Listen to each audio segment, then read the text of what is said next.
You're listening to Four Things to Know, a WCCO daily news podcast. Today is Wednesday, March 4th. I'm Maria Lizignoli. And I'm Johnny Connor. Thanks for listening to Four Things to Know. Both Johnny and I will be out on vacation both Thursday and Friday this week, but we'll talk to you again on Monday. We want to get now to your top story. A Minnesota family is grieving the loss of their loved one killed in Kuwait on Sunday. Sergeant First Class Nicole Amor from White Bear Lake was 39 years old. She was a wife, a mother, and she served her country in the U.S. Army Reserve for 2 decades. She first enlisted in the National Guard in 2005 before transferring to the Army Reserve in 2006. Sergeant Amor deployed to both Kuwait and Iraq in 2019. She received several awards and decorations over the years, including the Army Commendation Medal. Her husband told the Associated Press she was just days from returning home. He said, quote, "She was almost home. You don't go to Kuwait thinking something's going to happen, and for her to be one of the first, it hurts." The couple has 2 children. Her husband said she enjoyed gardening with their high schooler and going rollerblading and on bike rides with their 4th grader. Sergeant Amor was one of 6 soldiers killed Sunday. The Pentagon identified 4 yesterday. They were assigned to the 103rd Sustainment Command based in Des Moines. The Defense Department says they were killed in a drone attack. Number 2 today, we have new information about an overnight crash in St. Paul involving a Ramsey County Sheriff squad car. The Minnesota State Patrol told us that 1 person died in that crash and another person has serious injuries. It happened around 11 p.m. last night near 12th and Roberts Streets, which is near I-94 in St. Paul. A Ramsey County Sheriff squad car and another vehicle there collided. The State Patrol said a squad car had its emergency lights and sirens activated as it was responding to another scene involving a stolen vehicle. On the way, the squad collided with an uninvolved vehicle. The deputy and 3 people in the other vehicle were then taken to the hospital. The driver of that other vehicle was pronounced dead there at the hospital. 1 passenger in the other vehicle is being treated for serious injuries. The 2 others are going to be okay. The Minnesota State Patrol was on the scene last night to investigate the crash and what led up to it. Number 3. Governor Tim Walz and Attorney General Keith Ellison are testifying before Congress today. They're answering once again to their role and knowledge of statewide fraud. Adam Duxter watched the hearing, and in his update from noon, you'll hear from Republican Representative James Comer and Democratic Representative Robert Garcia. Today's hearing started at 8 a.m. and is still going hours later, and it comes the same day as a new federal report that claims Minnesota leaders knew about the fraud as it was happening and failed to act. That report, released by the House Committee on Oversight, claims senior officials in both Walz and Ellison's office were aware of credible fraud concerns as early as 2019 within DHS and by April 2020 within Minnesota's Department of Education. Much of Wednesday morning's hearing has been focused on those claims, when Walz and Ellison knew and what they did in response. And this is the second time the 2 have testified before Congress on this very issue. Today's hearing at moments growing heated as Republican congressional leaders grilled the 2 on fraud, while Democratic leaders have focused the conversation largely on Operation Metro Surge and the role it did or did not play on fighting fraud across the state. But it's clear there was a massive failure of oversight and, quite frankly, a failure of leadership. One wonders whether either of you should bear some personal responsibility for the billions of dollars siphoned off by fraudsters under your noses in the state that you led. This violence does not make us safer. It does not address fraud, waste, and abuse. It doesn't help families with health care, does not grow or build small businesses, and it certainly, as we're continuing to discuss, is not preventing the kind of fraud that Republicans are discussing here today. And their opening statements for today's hearing, both Walz and Ellison condemned fraud and said the state is working to do what it can to find, arrest, and convict fraudsters of any kind. Number 4 today, in another House committee room today, Homeland Security Secretary Kristi Noem got grilled once again about what she said after the shooting deaths of Renee and Alex Pretti in a confrontation with ICE agents in Minneapolis in January. Here's more from Representative Jamie Raskin, the ranking member of the House Judiciary Committee, questioning Noem today. Based on what you know today, Madam Secretary, Were Renee Good and Alex Pretti domestic terrorists? Congressman, what happened in Minnesota in those two incidents was an absolute tragedy. Were they domestic terrorists, as you said to the country? My condolences to their families, because I know that their lives will never be the same after that happened. Is that an apology for what you said? We, in those incidents, offer as much information as we can from officers and agents on the ground in a chaotic scene that gets. I'll repeat my question, reclaiming my time. Based on what you know today, Madam Secretary, based on what you know today, were Renee Good and Alex Pretti domestic terrorists? As you know, there's ongoing investigations that are being led by the FBI. But you didn't wait for the investigation, did you?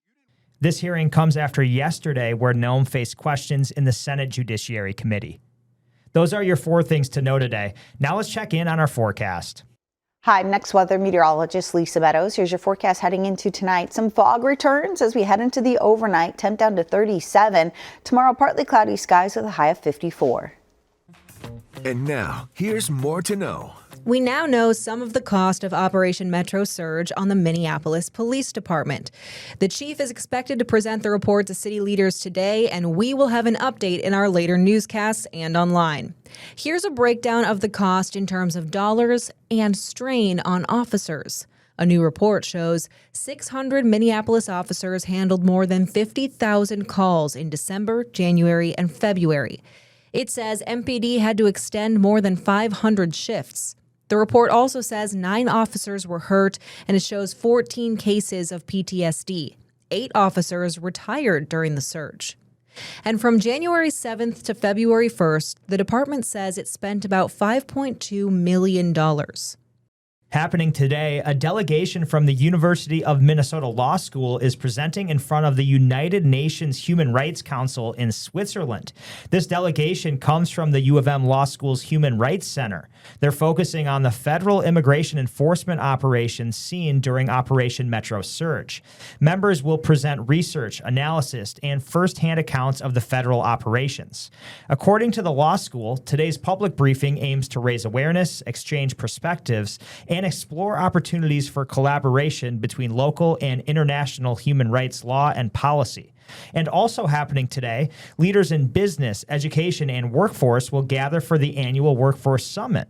That's hosted by the Minnesota Chamber Foundation. This year's summit will focus on workforce challenges and possible solutions to help the state's economy.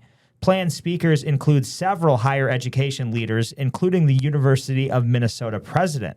They'll address the role of higher education in attracting students to the state.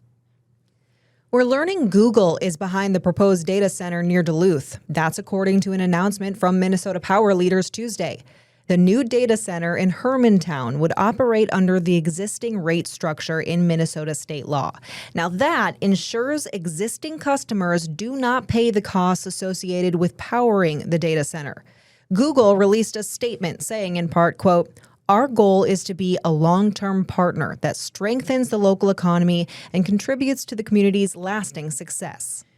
Target is shaking things up inside its stores. The Minnesota-based company plans to spend $2 billion on improvements to win back customers. They include expanding the grocery area, relaunching the Threshold home goods brand, and bringing new products into the beauty, baby, and wellness categories. All right, Johnny, grab your clubs. Get ready to yell go. 4. I would be yelling that a lot because it's opening day today of the 2026 Twin Cities golf season. You pumped? I'm excited, and I saw this earlier today, and I was like, what? Already? Already? I know. And in this fog this morning, could you imagine golf? Because it opened at 10 a.m. Crazy. I couldn't imagine golfing in the fog. You literally would have to yell for every shot. So the golf season officially begins today. It opened up this morning at Creeks Bend Gold Course in New Prague at 10 a.m. Like I said, this is all according to TwinCitiesGolf.com. And they also say it's the first official tee time of the year in the Twin Cities region. March 4th. March 4th. I've played in March before, but usually like at the end of March. I don't remember playing this early. It's nice that I guess a lot of the snow has melted. I'm sure the bunkers are still filled Oh with my snow, gosh, it's but gotta be really wet, oh, but- I'm so sloppy out there, I'm sure. But Get outside, hey. have a cold one. Yeah, Why right? not? Hit the ball around. Let's get to sports. Good win for the Wild last night, 5-1 over Tampa. This is big news. Kirill Kaprizov, he became the franchise's all-time record holder in goals scored, 220 all-time. Wow. Maria, get this. He passed Marian Gaborik, but Kaprizov, he completed the feat in just 381 career games. It took Gaborik 502. Whoa. So you can tell how many goals he's scoring per game. And Gaborik congratulated Kaprizov in a video message that the team played last night, and we want to play you part of that. Go out there and try to do what I couldn't do for the state of hockey, and that is to win the Stanley Cup. Minnesota are great people, and they deserve Stanley Cup. So go out there and go get it, and go wild! Go wild. That's so love funny, it. isn't that? I love it. How nice of him to do that. Yeah, great. Legend. So hopefully they can do that this year, too. That would be something. That would be so awesome. The Wild play in Vegas tomorrow. The Wolves took down Memphis 117-110 last night. Ant, 41 points. Whew. That's a lot. The Wolves host the Toronto Raptors tomorrow night. It's time to take a breath with your Daily Bright Spot. Our neighbors in Madison, Wisconsin are celebrating the thing Wisconsinites are best known for. Cheese. They are. Yeah, they are known for cheese, that's for sure. Those cheeseheads. Cheese lovers, cheese heads, cheese expert judges, they're gathering together for the World Championship Cheese Contest. There are 3,375 cheeses from all across the globe competing for the title of Best in the World. And the champ will be announced tomorrow. I like a spicy cheese. Same, I was just going to say pepper jack cheese Yum. on a sandwich. So good. Jalapeno cheese. Yeah. Love that. Have you ever had like the habanero cheese? No, that you sounds good. can barely get a bite in and you're like, It's so hot. Okay. too hot. That's what I wish. Maybe they have this somewhere, but at the state fair, I want like a spicy cheese curd because I don't eat that many anyways. Sounds amazing. Right? And like cheese curds, I mean, a couple are great, but after that, I'm like out.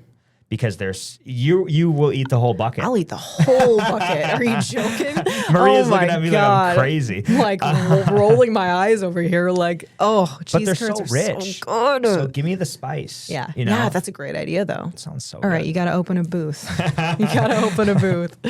Oh, on that note, thanks for joining us here on 4 Things to Know. With Johnny Connor, I'm Maria Lizignoli. We're here with the news you need every weekday afternoon by 3 o'clock.